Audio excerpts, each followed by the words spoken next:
What's up mga kabarkada? Ngayon itong ating episode 1. Kasi 'di ba maraming dito naglalakad nga lindol at may bagyo pala ngayon. Ito pala nga bahay na to ay nagagawa na bagyo daw nadadaan, nasunog na daw ito. At sa paglinog nasira ito. Pero daw okay pa tong bahay na ito. Kasi guys, may ibibigay ako sa mga buong Pilipinas nga ng laruan. Kita niyo ba tong laruan na ito? Ito pala ang sa mga lalaking laruan dito sa buong Pilipinas. Ibibigay ko ito sa lahat dito. Pero ito ay wala, hindi nag-iisa. Meron pa tong dalawa. Di ba ito sa lalaki? Ito naman sa babaeng aso na ito. Kita mong lahat dito ng tao ay nakihirapan na. Ito ay hello, ito naman ay sa episode 2. Nalalakbayin natin ang mga gamit na naagyan sa mga bagyo. Ito pala ang bata ng sa Caterpillar na hindi ko alam laruan ba to. Ito mga kaibigan, mangbibigay tayo ng Bible sa buong mga tao at nagsisimba. Ito pala ang mga gamit na sa bagyo. Hindi ko alam andito ang mga tao. Ngayon kasi sa susunod na episode 3, dito naman natin lilikbayin. Ito pala ang mga gamit na nasisira. Kasi itong gamit daw ito na tumba ito paglinog. Pero sa itong nagsunog daw, ito na lang daw may natitira. Meron pa daw dito lalagyan pero daw nasira. Pero parang mabakod pa talaga ito. Pero guys, meron pa talaga dito yung magbaraha at mga iba pang ID. Ito na po ang ating lalakbayin ulit. Sa episode 3 nga paglalakbay. Pasok po kayo.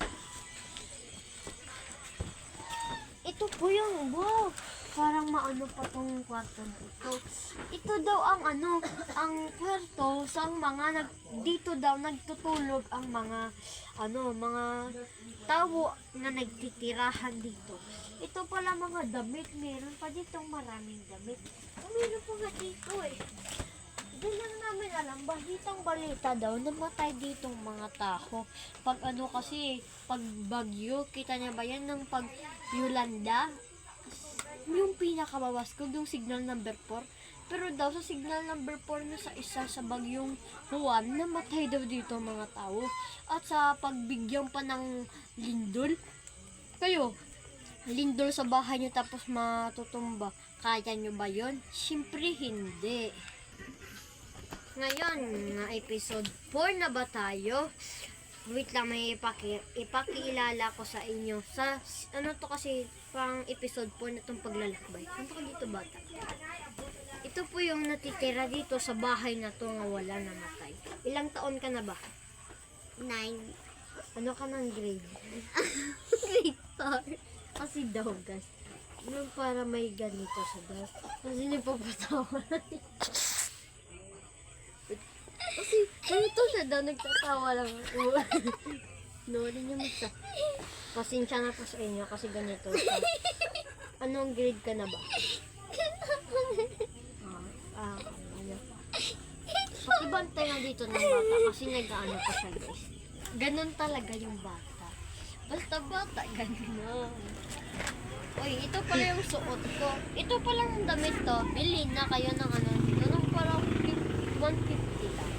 Ito na po ang episode 5. Kasi yung bata daw, meron daw yun ng PWD. Ngayon may lalakbay po dito. Punta po kayo dito.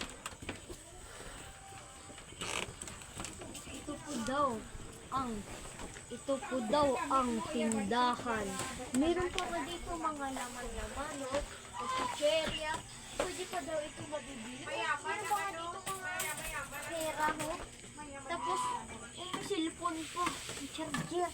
Gunting. Meron pang Kasi daw itong nalalagay ko kasi mabibigay itong nalinog. Basta kapal ako yung tindahan, Pero pwede pa. Ito, kuha ka lang kahit anong gusto nyo. Mga barkada. Ito na po ang episode 6. ito pa yung bata nga dapat marami nagbibigay dito ng masustansyang bulok at mga pagkain. Kasi di, naalala ko pala ito, naalambungan ko ng mga apoy daw. Ng itong bahay na to na nalalambungan sa kanya. Kasi ano naman sa kanyang bulok kasi PEWD. So, nakikita niyo naman kung anong lawas niya. Oh. Kahit di niya po papa. Kasi yung papa niya daw, nabalita ako. Dito daw yung namamatay. Palit naman talaga.